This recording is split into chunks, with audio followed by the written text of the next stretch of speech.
Poursuivez donc la pause d'art. Bonjour, chers auditeurs et auditrices du podcast La Pause d'Art. Nous sommes aujourd'hui à Bamako avec un maître du métier à tisser, un maître du textile qui s'est engagé dans la voie de la transmission, de l'enseignement. Et il nous reçoit chez lui dans cette magnifique galerie. Nous sommes en présence de Monsieur Goro. Bonjour, maître. Bonjour. Merci de me recevoir ici, dans ta galerie à Bamako. Nous commençons généralement par une question très simple. C'est de savoir comment toi, tu es arrivé à l'art. Mon Dieu, ça c'est une question vraiment très très intéressante. Moi d'abord, ma mère et ses frères, je peux les qualifier d'artisans. Parce que ma maman, elle faisait des tresses très très compliquées à son temps. Elle faisait le montage de perles, donc elle faisait la broderie à la main. Le dernier pagne qu'elle a brodé date de 80 et aujourd'hui, ce pagne est avec ma fille. Donc moi, j'ai hérité un peu. Et bien vrai que l'art est dans le sang de l'Africain, d'une manière générale, mais qu'il faut cultiver pour en bénéficier, pour que vraiment les expressions puissent vraiment être concrétisées. C'est comme ça, à mon enfance. Je faisais même la sculpture de tout petit avec mes oncles maternels. Maintenant, en 1960, et je voyais des gens habillés toujours en brelan pour aller cultiver, pour aller, c'est-à-dire, dans des travaux champêtres. Mais souvent, les décors ne m'intéressaient pas. Mais un jour, j'ai vu un jeune du nom de Moulay qui avait un boubou bien décoré avec un cercle denté sous forme de roue et avec des étoiles, des points un peu partout, tout autour. J'ai dit, mais ça c'est très joli. Et ça, c'est comment tu as fait ça? Il dit non, que ça c'est le boubou de l'indépendance. Ça c'est en 1960. Donc moi j'avais mon premier boubou. Et moi j'ai trempé mon premier boubou dans la solution de teinturial. Et c'est comme ça, avec mon doigt, j'ai dessiné le motif que j'ai vu avec lui sur mon boubou. Et arrivé à la maison, mon père s'est fâché que désormais mes habits seront à part et ses habits seront à part. Parce que lui, il n'aime pas des trucs de ce genre. Parce que dans le temps, les gens ne lavaient pas le brelan parce que ça protège, l'argile protège, c'est-à-dire la peau.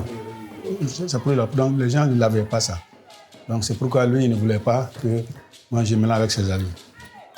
Alors, quand j'ai porté mon boubou, dans le quartier, il y avait un jeune aussi qui était vraiment l'unique garçon de sa mère.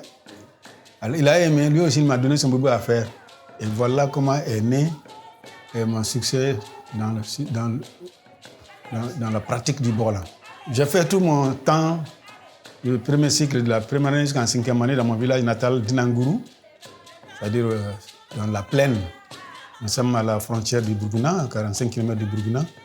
Et c'est là-bas que mon village est à 900 et quelques kilomètres de Bamako. Donc maintenant, après la 5e année, je suis venu faire le second cycle qui faisait la 6e année à Koro jusqu'au DF. Et voilà comment est-ce que là-bas aussi, j'ai commencé à faire le brelan pour des jeunes filles, pour mes maîtres. Et même la semaine locale, sinon on appelle ça semaine régionale. Donc la troupe de Koro, c'est moi qui les habillais en brelan. Et je me rappelle une année, ça a été même sanctionné à la participation, je sais pas, de la semaine parce que ça ressemblait à la tenue militaire et que maintenant le pouvoir, c'est nous, on est contre les militaires. Donc voilà pourquoi on a supprimé, on n'a pas voulu à ce que la tenue la participe. Là, ça c'est un peu le parcours. Et maintenant, une fois que j'ai eu le DF, j'étais obligé de venir à Bamako, à l'Institut national des arts. C'est là, depuis, j'aime toujours le brelan. Et j'étais le meilleur aussi à l'école. J'étais le meilleur dessinateur aussi. Donc, ce qui m'a permis à l'orientation à l'Institut national des arts que j'ai eu à fréquenter. Donc, là-bas, aussi, moi, je suis même venu de mon village avec l'argile jusqu'à Bamako. À 900 km, je suis venu avec mon argile. Parce que je ne savais pas Bamako, c'est où. Bamako, c'est... C'était la première fois que tu sortais du village. Du village. Donc, je ne sais pas s'il y a de l'argile valable. Voilà comment j'étais obligé de venir avec. Donc, arrivé là, je continue toujours avec mon Borlan. Et jusqu'à ce qu'un jour, un collègue de mon groupe, Kandjura Koulibaly, il a amené un groupe, un grain. Ils étaient 7 ou quelque chose comme ça. Puis ils veulent tous être habillés en Borlan. Et maintenant, le fait qu'on les a oubliés, et ça aussi, ça fait un grand boom à Bamako. D'accord. Juste pour que ceux qui nous écoutent et qui n'ont pas l'habitude de Bamako comprennent un peu, est-ce que tu peux expliquer ce qu'est un grain? Parce que c'est... Un grain, voilà. C'est un regroupement de jeunes qui s'aiment, qui s'épanouissent ensemble devant leur porte en train de prendre du thé, causer, échanger culturellement. Voilà. Là, c'est un fait. C'est quelque chose que j'ai beaucoup apprécié lors de mes séjours à Bamako, justement. Être dans les grands avec des jeunes, discuter de tout et de rien. Mais pour revenir, mais quand même, cher Goro, comment a vécu ta famille? Parce que quand je dis ça, c'est par rapport à la question de l'artiste. De voir, c'est dit ton papa qui voit son garçon. On sait la place qu'occupe un garçon dans la famille. Se tourner vers l'art. Comment ça a été perçu ça? Parce qu'au-delà, il faut ici préciser qu'au-delà du Bogolan, tu es un plasticien. Tu as fait de la peinture, comme tu disais, de la sculpture, etc. Mais quel a été le regard de la famille sur ton choix de vie? Bon, mon père, c'est quelqu'un qui a fait la Seconde Guerre mondiale. Il a fait l'Europe. Donc, lui, vraiment, c'est quelqu'un qui comprend bien certaines choses. Il respectait ses enfants, il aimait ses enfants. Donc, il n'avait pas, comment on appelle, une prise d'opposition contre l'évolution de qui que ce soit. L'essentiel, c'est de respecter la culture de la famille. La culture ne sait pas de Dogon, point. Il était comme ça. Il était un gardien aussi de notre culture. Ben, tu as eu de la chance, on va dire alors, parce qu'on sait comment des fois c'est difficile pour des artistes d'évoluer quand ils évoluent.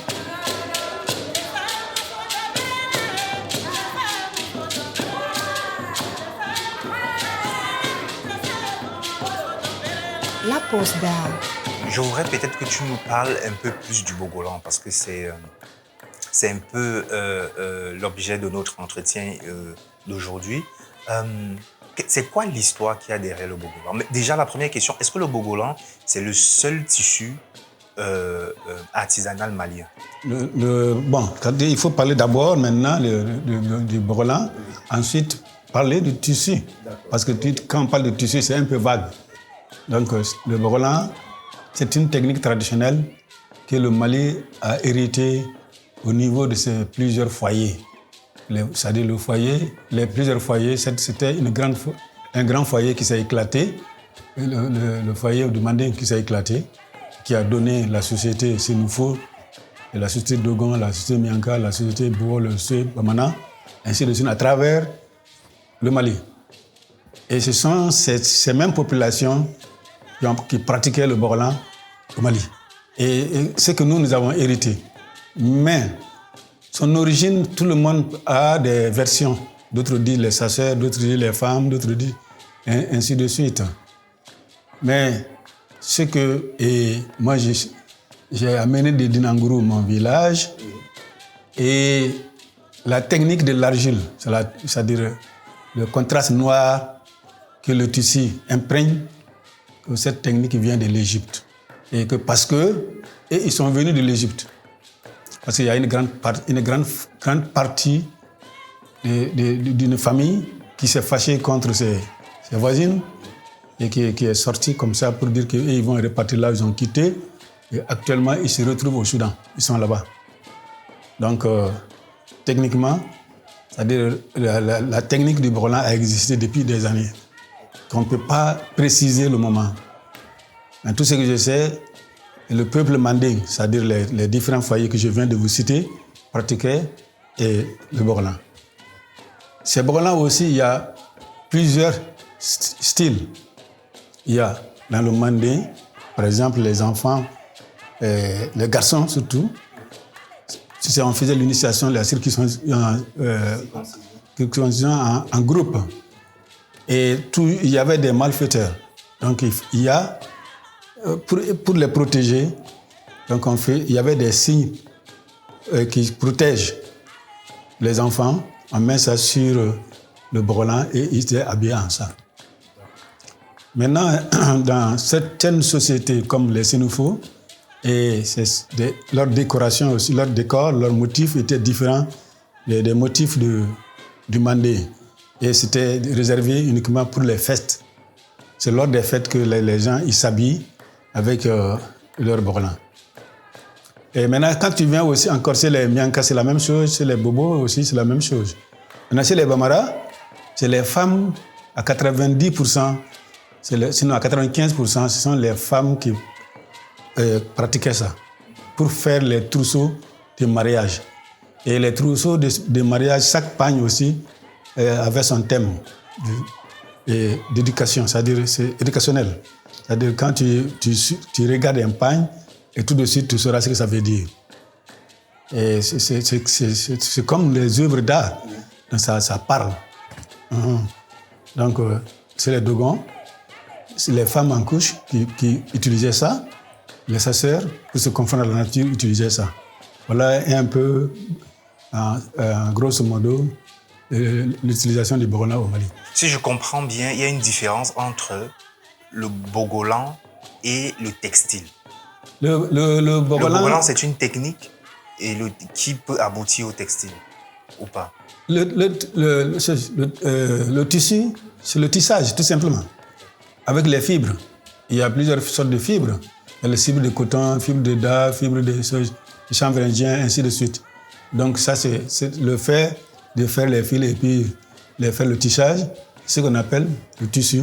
Il n'a rien à voir pour le moment avec le Bogolan. Parce que tout le monde porte le tissu. Même au Cameroun, on porte le tissu. Même au Japon, on porte le tissu. Mais il n'y a pas de Bogolan.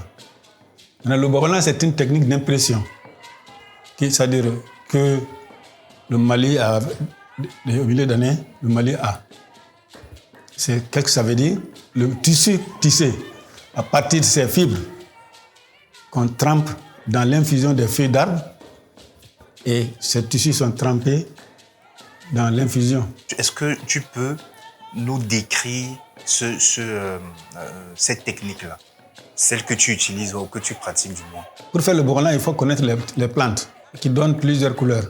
Couleur jaune, couleur ocre, couleur marron, comme fond du tissu. C'est-à-dire, il faut cueillir d'abord les feuilles, les faire bouillir, ou bien les mouiller, filtrer, tremper le tissu, le faire sécher au soleil.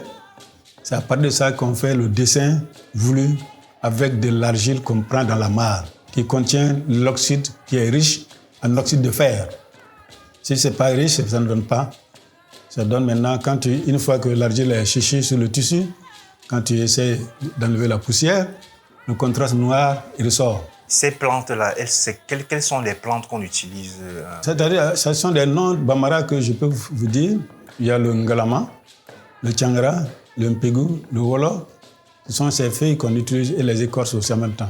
Mais je voudrais savoir, est-ce qu'il y a un Bogolan réservé à, à une pratique spirituelle et un Bogolan que monsieur tout le monde peut porter? Un tissu Bogolan que tout le monde peut porter? Oui, c'est ça, avec la modernisation, tout est possible maintenant. Je vous ai dit que dans le Mandé, il y avait des signes protecteurs.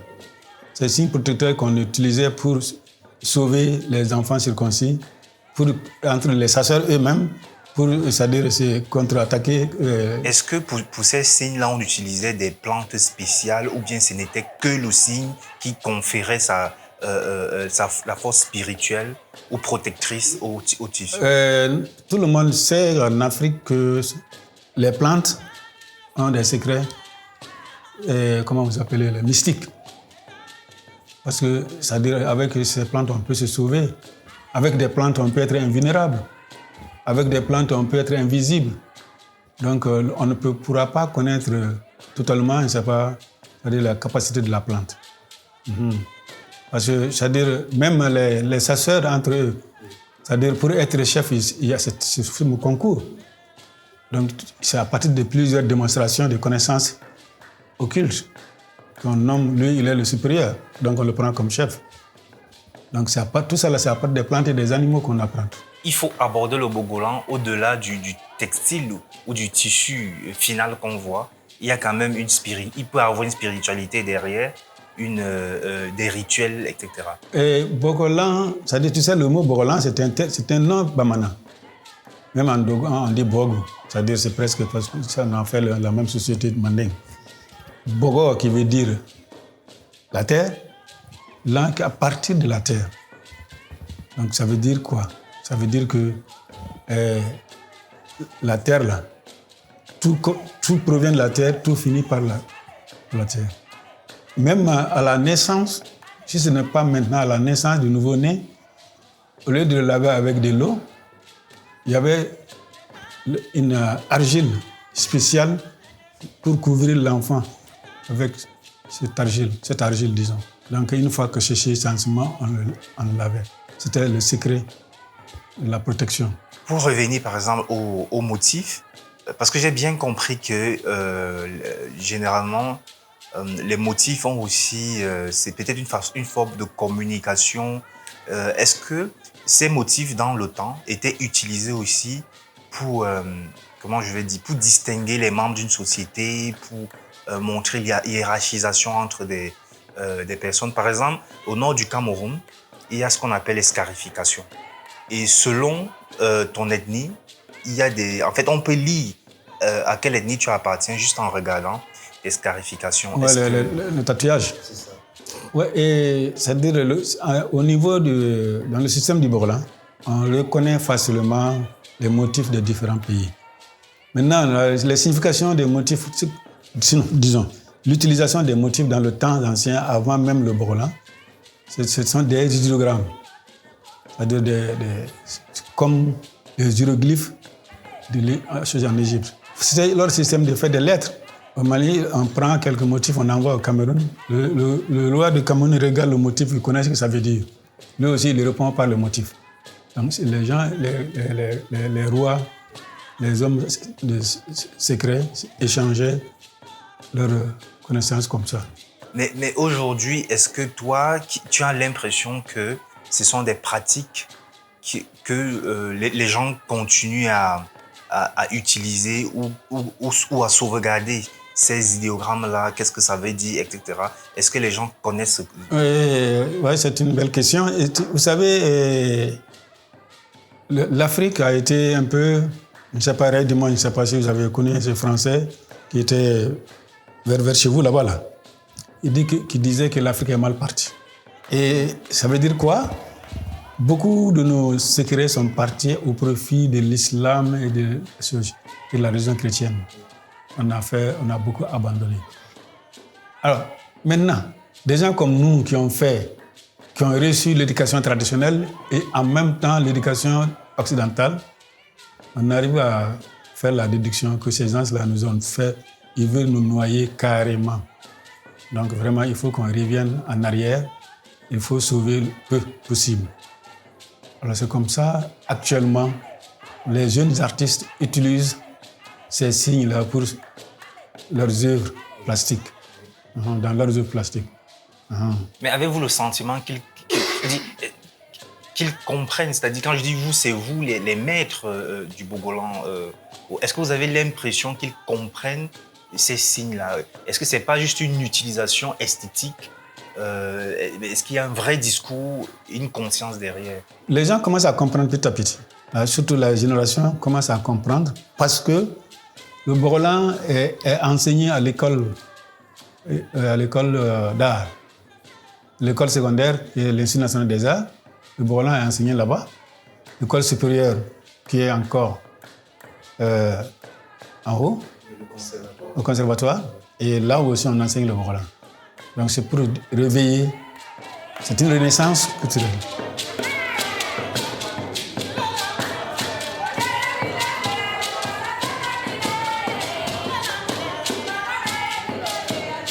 La pose d'art.